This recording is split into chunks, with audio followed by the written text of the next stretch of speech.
the CCP's believing and spreading atheism. Its philosophy of fighting heaven, fighting earth, and fighting people, is against the very essence of Chinese tradition and culture, that is respect of God, heaven, and earth, and belief of harmony between mankind and nature. The CCP destroyed China's natural environment and cultural heritage. Lakes, such as Beiyangdian and others, were dried up. The traditional design and layout of ancient cities, such as Beijing, were violated. Many historical sites were destroyed. Even though the CCP is atheism in name, many high-ranking party officials deeply believe in fortune-telling, yin-yang, and feng shui.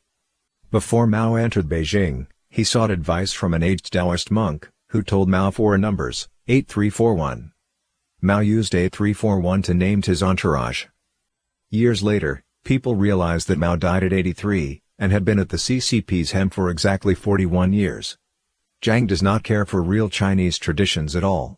He depends on the heresies of feng shui to bless his power. In order to turn around Beijing's feng shui, he did not bother to improve the environment. Instead, he pinned his hope on adding water to Lake Beiyangdian. Instead of removing Mao's tomb from the center of the city, he increased the height of the flagpole facing Mao's tomb in the Tiananmen Square to counteract the yin qi. Jiang is cautious about not running into bad luck. Although he often travels afar, Jiang has never visited the city of Zhenjiang, the name of which in Chinese means literally to suppress Jiang, as he is afraid of misfortune. He is also very sensitive to the auspiciousness of speech of those under him. Whoever says anything that Jiang rules to be taboo, will meet with punishment. When Jiang visited Hunan province, the party chief there Wang Maolin told Jiang, "We follow you when we were in Beijing, but here in Hunan, you can count on me." To an average Chinese person, this is a clear expression of a host's eagerness to please. But Jiang thought Wang was trying to seize his power, and grew extremely displeased. Not long, Jiang reassigned Wang to a post with no real power. In 1996, Jiang visited a famous Buddha temple on his way to southern China. After offering incense in the main hall, Jiang went to the bell tower. The abbot tried hard to dissuade Jiang from tolling the bell. "Kind benefactor, you must not toll the bell here." Jiang grew annoyed, and ignored the abbot and tolled the ancient bell. The abbot stayed silent and wept for a long time. Later, it was learned that the abbot knew Jiang Zemin as the reincarnation of the king of toads. The bell he told would trigger the water species to bring troubles to China. After the incident, the flood would hit China every year and be difficult to quell. From that point on, it did seem that water-induced disasters grew more severe in China. In 1998, which was Jiang's zodiac year of the tiger, the flood disaster was unprecedented. In the ensuing year, flooding proved to be frequent. A rhyme was apt to passing on in Beijing: Jiang Zemin, the river's water drowns men. In other words, it was implied that Jiang came to power would bring a waterborne disaster. In handling the flood in 1998, Jiang refused to open the floodgate to divert the flood, for fear of ruining his dragon's vein. He blindly believed a phony feng shui master, who got popular in Zhongnanhai. As a result, a small flood turned into a disaster of the century.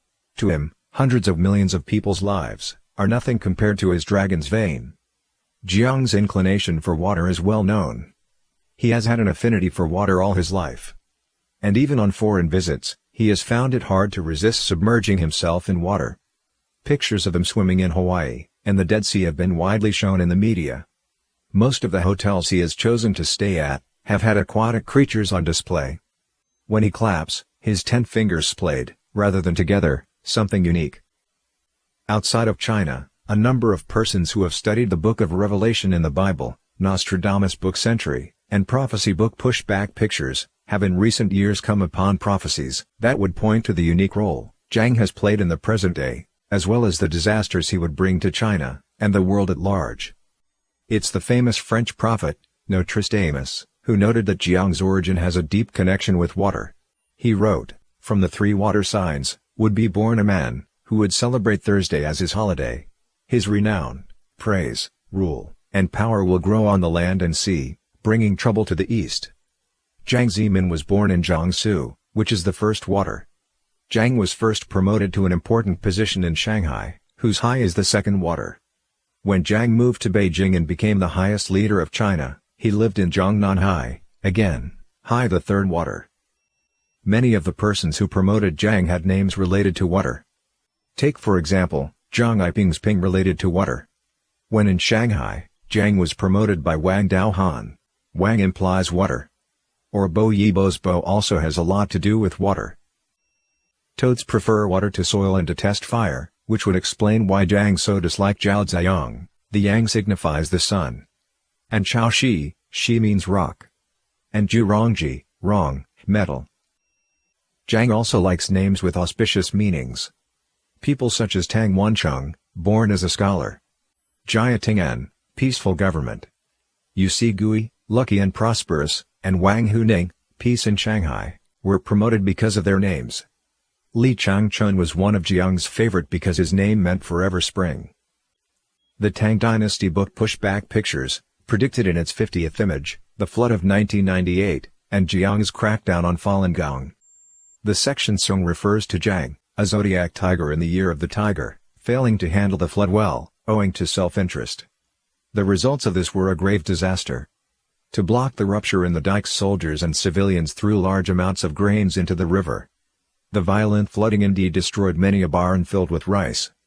The valuable goods were lost in but a moment's time.